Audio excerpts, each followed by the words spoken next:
The way we normally approach God is wrong. It's like we get it backwards. And I've been noticing it in the work, or because of the work of Florence Scovel Shinn, when I read these ideas in her books, like The Game of Life and How to Play It, then I started to realize what the right order should be. So, hi, I'm around the channel Lunasa, and we just focus on all things Florence Scovel Shinn because she's an amazing teacher. And what she has taught me is that we have to give in order to get. Normally, we think, like when it comes to Christianity and God, that God is all powerful and God is all knowing and God is just the all. And then it's on us to say, yes, Lord, yes, to your will and to your way. And we think of God as this dominant force and dominant person or whatever being that tells us what to do. But it's actually the opposite, which is that, according to Florence, we are the first mover. It's us. We start things and then God responds. We start things and then the universe responds. Like it's on us. And like once you know this, you will start to see it everywhere. Like the idea that what you give out, you get back. So it's not first you get something and then you start to give in response. No, you give first, then you get. Or the golden rule from the Bible, do unto others as you want them to do unto you. And the metaphysical concept of as within, so without. So Florence, the way she puts it is that life is a game, and the rules of this game, can be seen with wonderful clearness in the Old and New Testament, which is that it's a great game of giving and receiving. And she makes it very clear that you gotta give first in order to receive. So later on in one of, I think it's, sorry, I think it's one of her other books, like The Power of the Spoken Word, where she talks about giving precedes receiving. And she also quotes this great mystic who said, the eye in which I see God is the same eye in which he sees me. So I think what we have to realize is, first of all, it's circular, but we give out and then it comes back.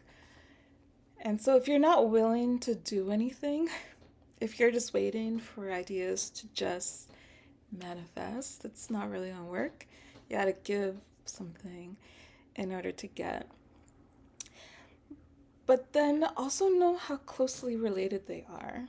Like the eye in which I see God is the same eye in which God sees me. Isn't that like fascinating to you?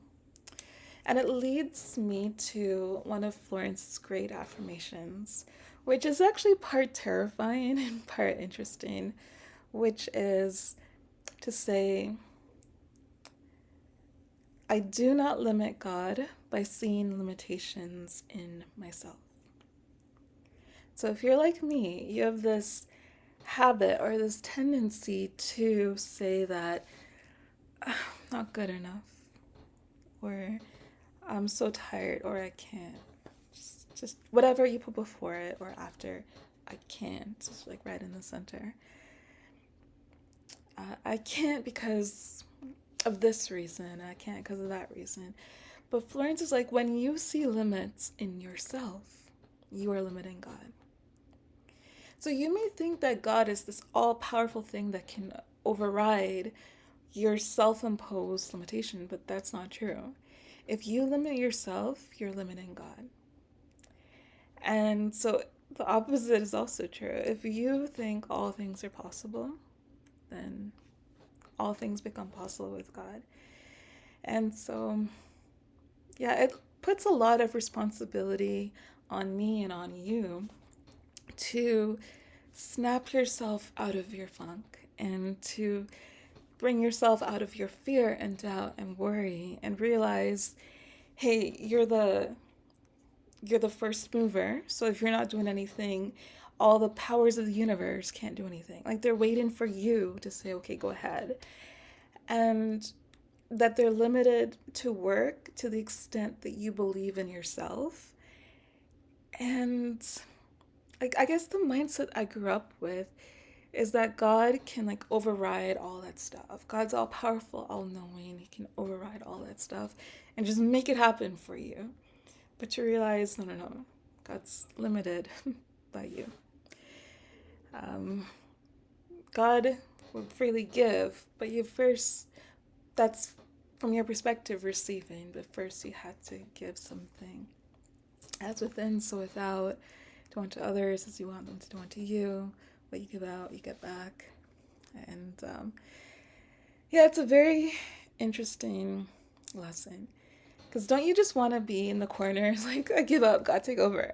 But it's like you got to rise into your greatness. You got to rise into your self-belief and into your own sense of power.